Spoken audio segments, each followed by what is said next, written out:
Hey, what's up, YouTube? I'm a wasp and I like to hurt people. And today we're here to play Night Call.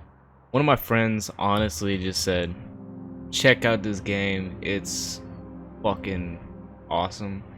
So honestly, I just want to get into it, but the first thing I want to acknowledge is the fact that this is gonna be like a long playthrough. Some of these episodes ain't even gonna have an ending. I'm just gonna cut it off abruptly. I guess that's really it. Night Call. Let's see what this game's all about. The only thing I know about it is it's a taxi game and you have to solve murders. That's about it. Ooh. Um, Angel of Death. You know what? Fuck it. Random. I don't care. You choose difficulties. Story, balanced, or hard. Um, let's just go with the way Night Call was supposed to be played. Cause fuck. Is it just me or is the quality it just fucking horrible?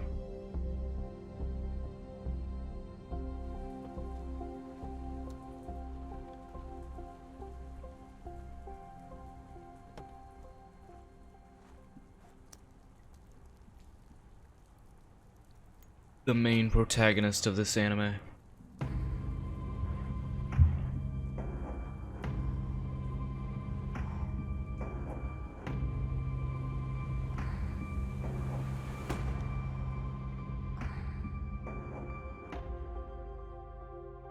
Night Call. Dun dun dun. Alright. Doctor. Here? Sir, can you hear me? Or do I need to speak up? Fine. She takes a deep breath. Sir, you just spent 2 weeks in a coma. The word bounces around your head. You need a moment to understand its meaning. Coma? The word scratches along your throat. Yes, you were the victim of an assault. The word resonates in your head. Victim. You are aware a serial killer is currently on the loose in Paris. Feel the contents of your stomach crawling up your throat. The judge, as the police call the killer, assaulted you. The bullet touched your liver, and in most circumstances, it would have been fatal.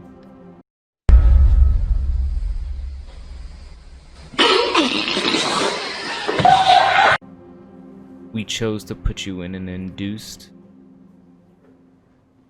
Voice becomes more distant and fades. Your taste bile at the back of your mouth.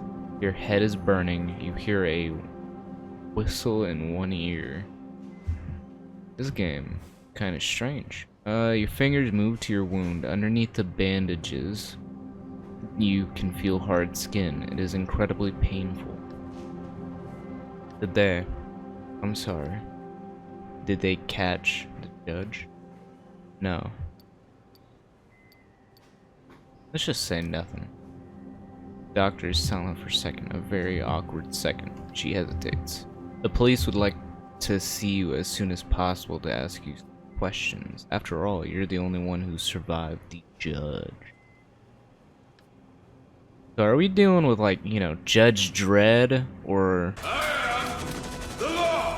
what's going on? He acting like judge, jury, and executioner. I don't know, man. Noise in the hallway attracts your attention. You try to turn your head to no avail.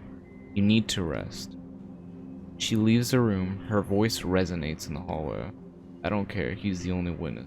He's another female voice joins in, a strong authoritarian. You can't clearly make up what she's saying. A strange feeling washes over you. Not pain, not fatigue, some odd combination of the two.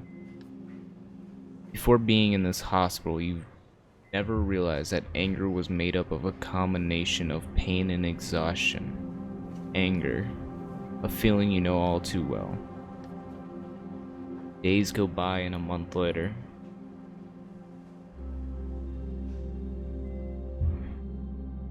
Oh shit. Well, look, I've got a bit of a problem. A real problem, that is. You have a pounding headache. It's your first night behind the wheel since the attack. Are you listening to me? You catch your boss, eye in the rearview mirror. Yeah. He stares at you for a second or two without speaking. Sometimes I wonder what goes on inside your head. You always seem so far away. I mean, with blacked out eyes, what else can you expect? Don't react. He watches you closely, trying to make out what's going on in your head. You know I'm worried about you, don't you? I know. You're like a son to me, you know? Well, if I'm your son, let me take over the whole fucking company. I know. And you know he's about to tell you the story of his taxi fleet again. When my father died and left me the store, I could have sold it. I could have retired, gone back to the old country. But I decided to start a cab fleet with the money he left me, to hire the guys from the neighborhood. And that's why I've got 45 guys like you working for me. Hands flutter in the air. His hands don't really look bothered. Though none of them are any match for you. He smiles. His voice suddenly takes on a serious note. Do you want me to go over everything again? He points to the equipment on the dashboard, the meter, the GPS. You haven't been in a taxi for weeks. Maybe you do need a little refresher. Good idea. That's a great idea. I'm with that. Right then, well, first the map. You spot potential customers and try to guess where they'll be going. Then you decide. When a customer orders a taxi, if there's no one else around, you have to go pick them up. He shrugs. That's the way it goes. It's business. No problem. The other fare is you look at the map and decide whether or not you want to take them. And then you drive. He flashes a quick mechanical smile. You know it well. When he talks about work, he talks about work. All. When your shift is over, we do the numbers and... His voice trails off as if searching for the right words. And that's all. It's pretty simple. There's no reason why you can't do it. Alright, no overtime. We're in France here, and there are rules, regulations. You might not see it that way, but no one likes having a driver who hasn't slept for 24 hours. He looks away. Something's been bothering him since he's gotten into the cab. Anywho, you know the ropes. You get it. I know you're going to do a good job. Your boss keeps quiet for a while, as if he's hesitant to speak, and then, I don't think it's a good idea. You shouldn't be driving. The murderer is still out there, and we think he's going to come back for you.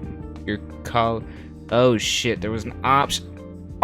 I guess it said like who or something. Your colleagues. I do too. Anyway, I'll let you get back to work. Every minute spent in your taxi is a minute lost. He gives you a smile, half ironic, half serious. Have a good evening. The sarcasm in his voice is palpable.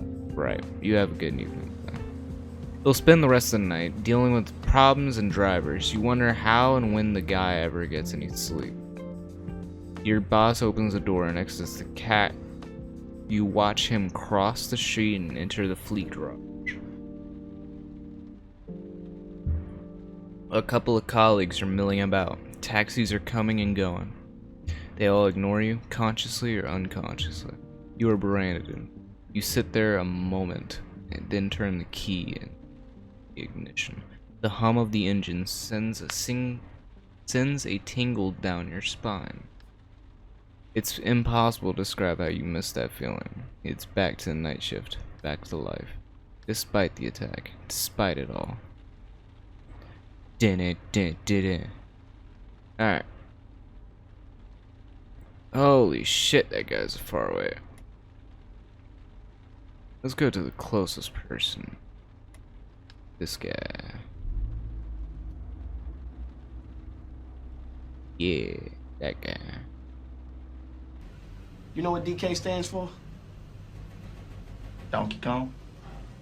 Drift King.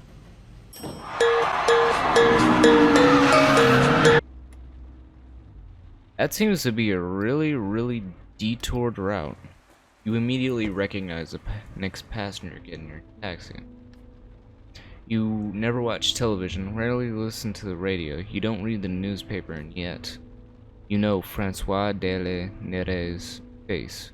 Polemicist, novelist, columnist, politician too, you think. Your passenger distractedly gives you his address. You start driving. He appears to be out of breath. His voice and hands are shaking. Unbelievable. His separates each syllable as if it's going to protect him from the violence around him. Unbelievable.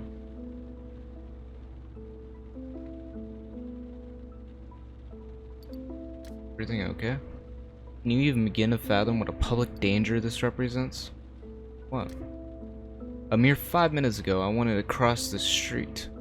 Suddenly, slicing through the darkness and deafening silence, came an electric car. Its asphalt-coated tires drove right over the tip of my loafer. It's a travesty. A travesty. Holy shit, I can't read in auto mode. He begins writing furiously. You catch a few words from time to time. What for? For the environment? Create more road bets? Save polar bears? He leaves you hanging for a second before grinning. Another badly thought out stunt from the snowflake hipster lobby, quinoa. Electric planes that will crash into Charles de Gaulle Airport. You hear a throaty laugh. The Earth, safe, intact, clean, but at what cost? No way, Jose. Our planet produces oil, so we must use it. It would be unnatural not to. I mean, the way we do it now, it's safer than what we've been doing it since the industrial ages. Shit fucking pollutes our air. China's just China. Unnatural indeed. He chuckles crudely. Rise up in defense of the sweet purr of the convertible, just as they would hoot of the owl in danger of extinction in the lush forests of the Champagne region. Ah, murderer, assassin, the ferocious silence made to oppress us. He puts down his notebook. A wolfish grin spreads across his face. That don't look like no grin. Yes, magnificent editorial, just magnificent. What about you? Would you want to have a silent car? You know what, just to get on his good side? No. See now? See? I'm not the least bit surprised. And if taxi drivers don't like them, then something is clearly wrong with the world. Or definitely wrong with the world. Seriously though, I'm being straight with you, no bells and whistles, it's God's honest truth. A city without noise is not a city. My words. You drive in silence for a few minutes. In the backseat, the whatever fuck is fuming, and you catch occasional snippets of nonsense. The taxi has almost reached your passenger's place. And I don't look close. It's just here. You pull up in front of the address, an old building, freshly renovated. On the top floor, the bay's windows shine faintly in the darkness as the Eiffel Tower's spotlight washes over. Your passenger sighs. Oh, the devils, the fools. It's the middle of the night and they're still having the time of their lives. He opens the window on his side and screams at a packed cafe. The heated patio is filled with young people, well dressed and quite drunk. When will you cease this madness? Then turns to you to whisper, as if in secret. Every night they make one hell of a racket, impossible to get a wink of sleep. He pays, gets out of the car, and is in front of the bar and pretty angry. That definitely don't look anywhere close to his destination. Fuck it. You can hear his voice from far away, a few words and some outdated swearing with a whiff of sinalilid. You stop listening and drive off. $30.